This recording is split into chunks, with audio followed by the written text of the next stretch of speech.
Beloved Madridistas, welcome back to Madrid. Welcome back to the channel. Okay, what can I say? This was such a disappointing match in so many different ways, and the timing of it just feels terrible as well. Look, this was, by the way, I couldn't do a preview. I was sick as a dog for the last 2 days. I was in bed sort of sweating like a pig, so I didn't get around to doing a preview. Now, if I had done a preview, I would have suggested the lineup that we saw last night. I think it was the ideal lineup for a match such as this, but the performance was just absolutely insufficient. We struggled so much with the Liverpool press. We had so much trouble getting the ball out of the back. We were so kind of innocent and toothless up front. So many things went wrong. Just when I thought that things were coming together and I was starting to see the squad come together, 2 very good matches, and I was starting to become hopeful. We get a match like this that I think psychologically really sets us back. Okay, let me give you my thoughts on the match, players, etc. Again, very, very disappointing, especially considering the momentum that we had going into this match. But anyway, thanks for joining me. Let me give you my thoughts. Let's get started.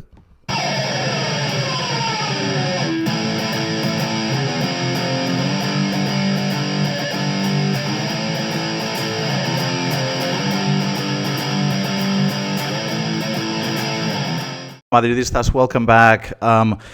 Okay, let me give you guys my thoughts on the match yesterday, and I'm just so disappointed because I just think this match really caught us at a terrible time, because I do think we were making progress. I think that we were gaining in confidence and things were looking up. And to play a match like this, it really just takes the winds out of your sails and makes you question so many things and really highlights the weaknesses that still exist. So I'm incredibly disappointed. Look, in terms of the lineup, like I say, I couldn't do a preview because I was sick, but if I had done a preview, this would have been the lineup that I would have suggested and expected. Now, when I was watching the sort of preview to the match on Real Madrid TV, this is what they show, and I don't know why they do that, because it's the right players, but they're out of order. In terms of how they actually played, this is how they actually played. So this was a 4-4-2. The idea is that you add an extra body in the middle of the pitch, Camavinga, who is an expert in sort of stealing balls and pressing the ball. And then you only leave 2 men up front, but what you do is, kind of try to win the midfield with that extra body. I think, it does give us extra muscle. It allows Arda and Jude to sort of concentrate their efforts on creative aspects of play and offensive aspects of play, because there's that extra man helping to press and steal the ball in the middle of the pitch. So I think the 4-4-2 made sense. I think it's something I would have recommended as well. But the simple problem is that it didn't work. It just didn't work yesterday. Okay, now in terms of the match itself, look, this was, as you would expect when you go to a place like Anfield, the first 15-20 minutes are going to be very, very intense, okay? Super intense crowd. You know what to expect. And this is sort of what happened. Liverpool kind of very high energy, pressing quite a bit, but I think in the first few minutes they felt a bit tentative as well. But I find that Liverpool's confidence gained as the minutes went by, and exactly the opposite happened to us. Now, after the first few minutes and that sort of big rush by Liverpool to start the match, the match kind of settled into a sort of back and forth, but it was a very... I think it was more of an optical illusion than anything else, because it did feel like possession was back and forth, but there was a very big difference in terms of danger. They were actually attacking with teeth, and we were not. I mean, our possession felt very harmless. We found it very hard to get through their defense, whereas every time they pushed forward, they looked a lot more threatening.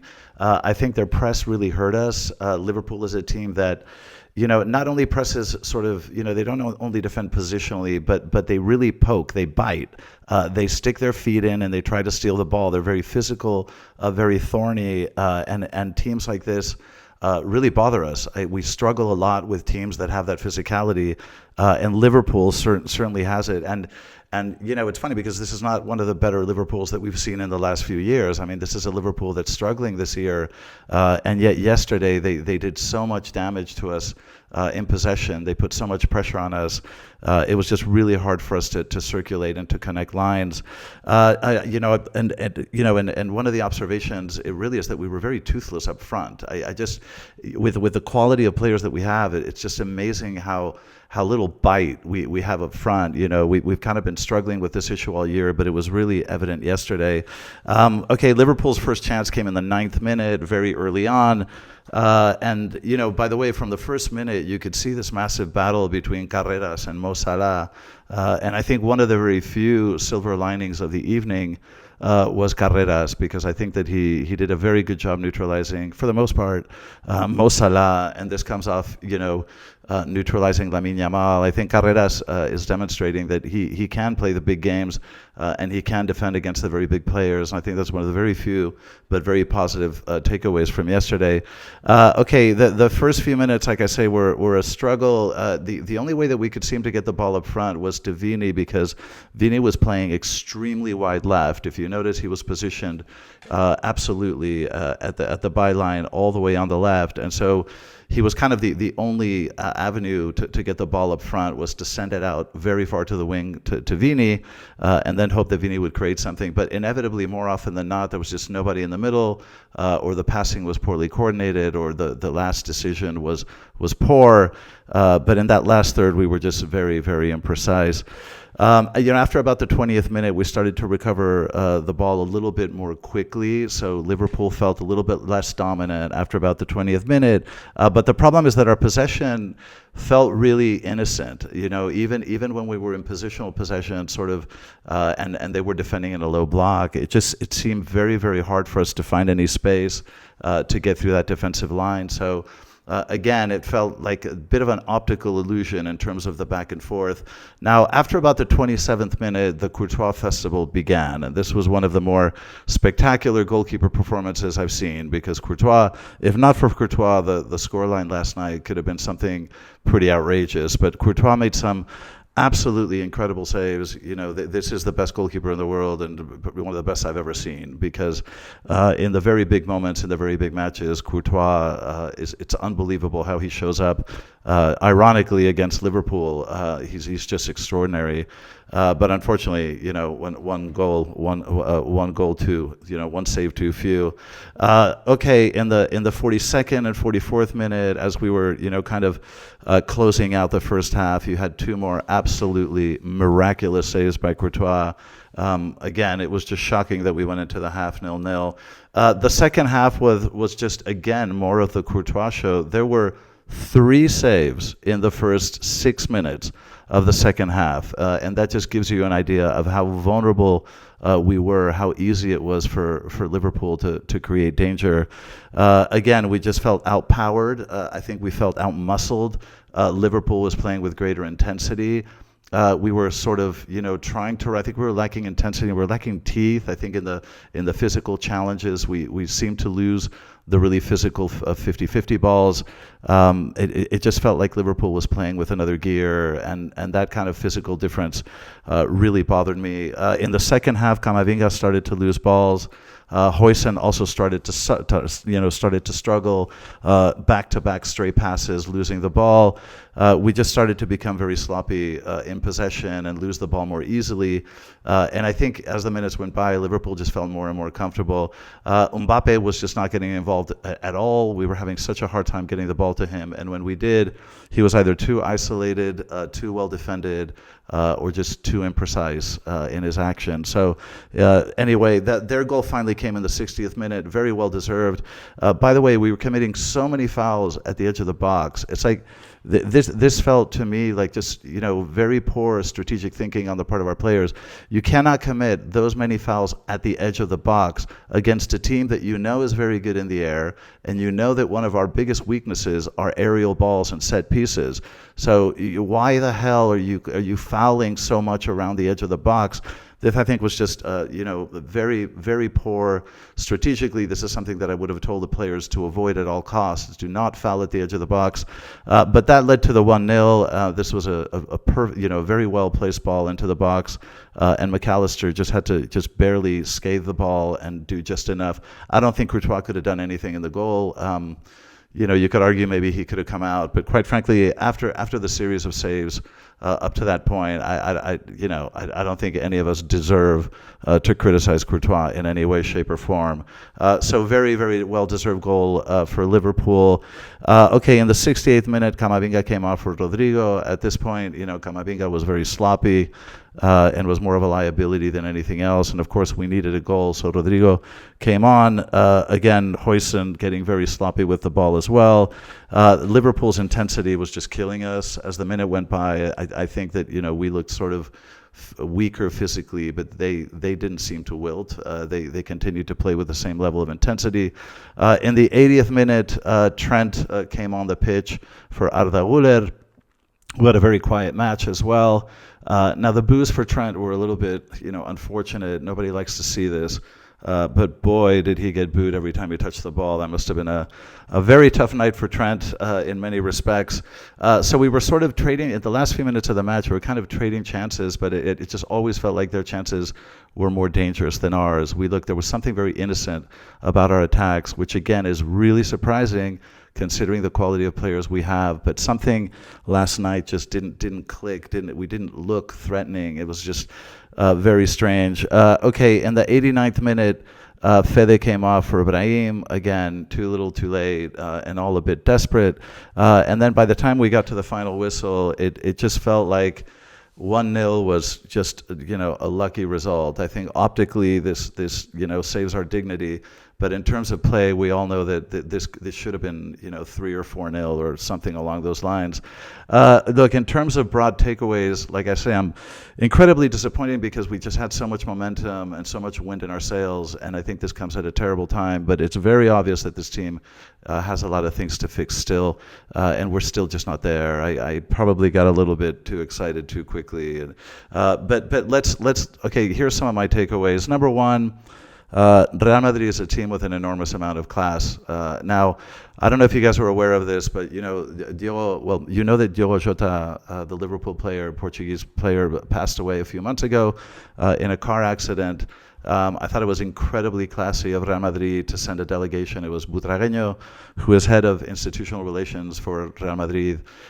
He went with Trent Alexander-Arnold, with Xavi, and with Huijsen, and they laid flowers in a sort of memorial that they have for Diogo Jota in Liverpool. I thought that was an incredibly classy gesture on the part of Real Madrid. This is a club that has incredibly good manners and very good relations with other clubs. We take our relations with other clubs very, very seriously. We're a very elegant club. We're very aware of the values that we represent, and I think gestures like this really make me very, very proud of my club. I thought it was a wonderful thing to do. Okay, takeaway number two. We still struggle against strong sides. I think that we're just not convincing when we play against teams that are well organized, that defend well. They're a little bit physical or thorny. We still struggle. This is a team that's still not quite there. We do fine against poor opposition, but we continue to struggle against difficult teams, which tells us that we're not quite there yet. Number three, there's an incredible efficiency problem up front, and I've mentioned this in previous videos that we're in some other matches we create a lot of chances, but we're not scoring a lot of goals, and it's incredibly frustrating and very counterintuitive considering the players we have. The only high-scoring match so far was against Valencia, and part of that was because Valencia is just terrible this year. But I think we have an efficiency problem up front. I mean, there were so many moments when Vini would make a great run, get to the byline, and then lift his head, and there was absolutely nobody in the middle. There was nobody in the middle. There was nobody to pass to. Even at the end of the match, Trent put a ball into the box. There was nobody in the box. I mean, you're down 1-0. You're in the final minutes of a match. Your right back puts well, it was a little bit long, but he puts a ball into the box and there's no one there. I mean, this is completely inexplicable. It makes absolutely no sense. So I think we have an efficiency problem in our attack. We need to start improving our conversion rate, or this is not going to be the season that we wanted. Okay, number 4, this is kind of along the similar lines. Number 4, we struggle against physical teams that press us high, that are physical in nature, teams that know how to bite. Now, there are teams that sort of press you positionally high, and we can get around that very easily. But when you have a team that presses you high and they know how to bite, meaning that they don't just stand in front of you when you have the ball, they poke, okay? They literally actively try to steal the ball. There's a difference between positional ball watching and actually pressing. When we play against teams that actually press high, we really struggle to get the ball out of the back. And this is a problem because it is part of our strategy. It's part of what we want to do. We want to try to play the ball out of the back, and it's very clear that in some cases we're not able to when we play against very physical teams. Okay, takeaway number 5, we have the best goalkeeper in the world, and thank God for that, because this could have been a very ugly night if not for Courtois. So I think that we all need to thank Thibaut for signing an extension. I think this player has many years of incredible goalkeeping left in him, and we're absolutely blessed to have him. Okay, takeaway number 6, Carreras can handle the big boys. And this is a very, very good sign, okay? Huijsen was very soft yesterday. Carreras was not. He was in at every challenge. He recovered. If the player got away from him, he recovered really well. He went into challenges, balls out, 100%, won most of them. I think he looked very good, I think, against Salah. I think did an incredible job. Carreras, I think, is proving that he can handle the Lamines and the Salahs of the world, and this is a really encouraging sign considering the youth of this player. Okay, but takeaway number 7, and this is the most important one and the one that we can't get around. This team still needs to improve a lot, and just when I was rejoicing at where the team was, we take 2 steps back. And all of our sort of weaknesses, we're out in the open for all to see. This is a team that has to continue to improve. We have to do a better job getting the ball out of the back when we're pressed. We have to be more consistently intense. We have to press the ball with greater consistency. We need to match our rivals in intensity. We need to be much more efficient up front. We need to convert our chances much better. The second line of players needs to push up, okay? I'm sick of watching us counter, and then the second line doesn't move up, and there's no one in the middle to put the ball in the back of the net. If there's a cross, a ball into the box, that second line takes way too long to come forward. There are too many times where our players raise their head and there's no one to pass to in the box. I don't know why that's happening. So the unfortunate takeaway is that we still have a lot to improve, and that is crystal clear. Okay, my thoughts on players real quick. Again, you guys tell me what you think in the comment section, because I really enjoy your comments, and a lot of the points you guys make are absolutely spot on. Okay, Courtois, I'm going to give Courtois, I don't know, man, a 9 or a 10. I think what you can't expect more from a goalkeeper. I mean, other than sort of just I don't know what more you can ask of a keeper. I don't know if he could have done more in the goal, but I don't care because he saved another 6. And if not for Courtois, this would have been a historically messy night. So Courtois, I thought, was absolutely outstanding. Carreras, I thought, was our best defender. I thought he was very good. The kid runs his ass off. He tried to participate in attack as much as he could, trying to link up with Vini. He was a little bit late to arrive on a couple of occasions, but I think it's because he was concentrating on his defensive duties. But I think he did a very good job of controlling Mo Salah. He won most of the battles. By the way, he had a wonderful play where he sort of went into the box. Unbelievable play. That should have been a goal, and the ball trickled in front of goal. There was nobody there. After Carreras made an incredible incursion into the box, beautiful play, dribbling through players, and he puts a beautiful, low-hanging fruit, the ball right in front of goal, and there was nobody there to strike the ball. Incredibly disappointing, but I think Carreras had a really solid game. I think the best of our defenders.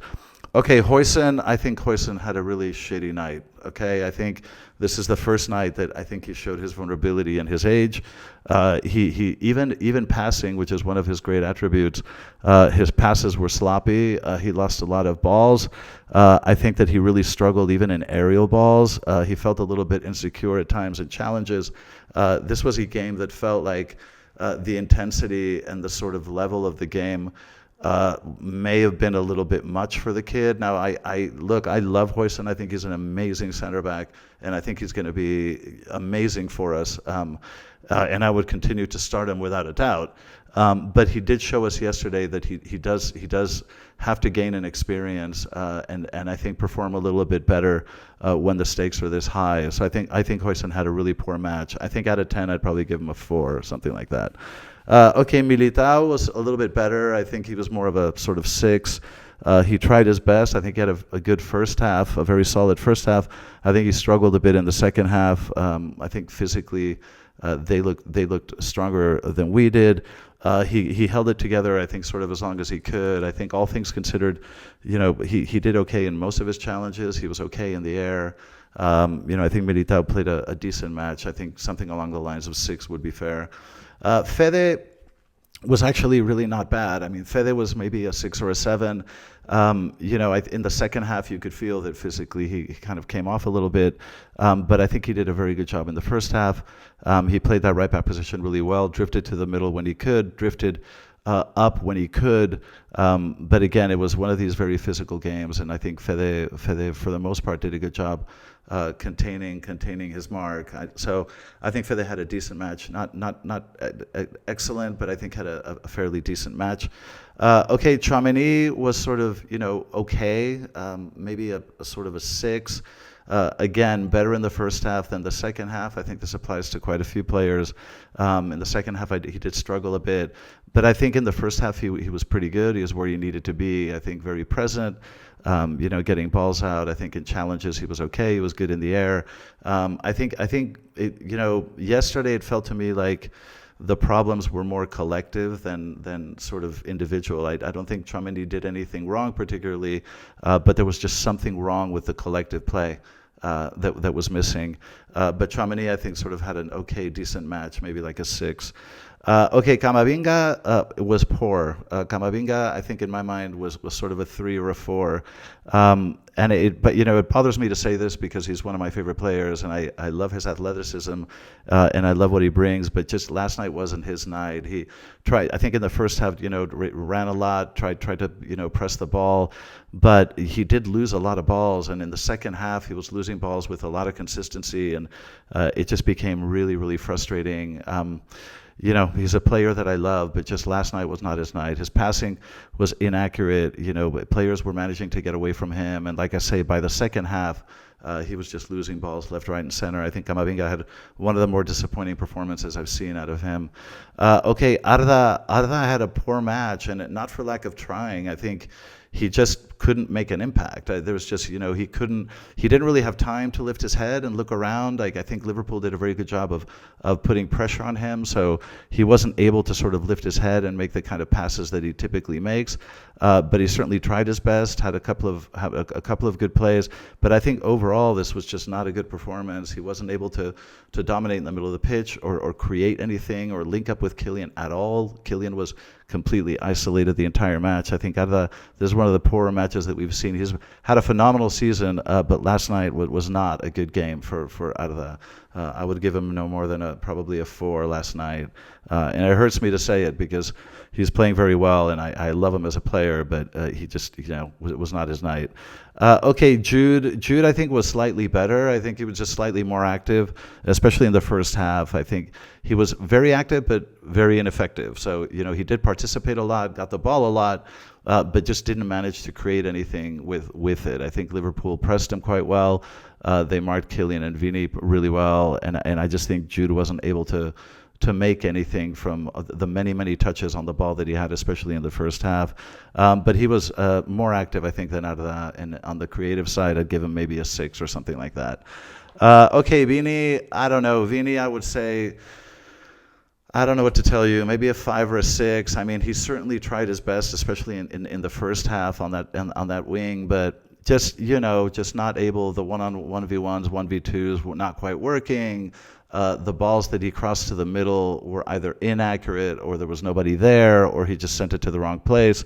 Again, typical kind of Vini problems, which are that his last-minute decision-making sometimes is poor. The accuracy in that last pass and the last shot is sometimes poor. These are sort of typical Vini problems, and I think it was just one of those nights for him. I think frustrating. He tried, but just very frustrating. I would give him no more than about a 5. Okay, Kylian just had probably the worst night that we've seen all year. I mean, I would give him no more than a 3 or a 4. He was totally disconnected from the rest of the squad. He just wasn't getting the ball, and when he did, wasn't able to make anything happen. I couldn't really get around players, wasn't linking up with Vini. There wasn't a lot of combination play up front. And like I say, he just did not appear. I think Liverpool did a very good job of isolating Kylian and making sure he didn't get the ball. It was just a poor, a poor performance, partly because he didn't participate enough, and partly because when he did get the ball, he just couldn't make anything happen, and missed a couple of chances, shots that typically he would do a lot better with. So it was not his night either. So look, overall, guys, this is really, as you can hear it in my voice, incredibly disappointing. We were on a very good path. I was seeing a lot of progress, and I was just incredibly encouraged by the progress of some of our players. And then, of course, you come across a match like last night, and it kind of makes you question really where you are. So I'm afraid we've taken 2 steps back, and we need to kind of get to work and improve a lot of aspects of play. So this was just terribly disappointing, but that's kind of where we are. Okay, we're still in a good position in the Champions League. I think we'll be in the top 12. I don't think that's going to be a problem. But this leaves a bad taste in my mouth in terms of what I think we can achieve in the tournament, because Real Madrid doesn't play tournaments for fun, okay? We play to win, and if we can't win a tournament, it pisses me off to high hell. And that's what makes Madridistas. So I'm just very, it doesn't threaten our progress in the competition, but leaves a terrible taste in my mouth in terms of what I think we can accomplish, because, we play to win, and we want to win this thing. So anyway, very disappointed. Okay, let me know what you guys think in the comment section. I'd love to hear your thoughts. But thanks for joining me, as always. As always, and forever, and despite everything, a la Madrid. I'll see you guys in the next video.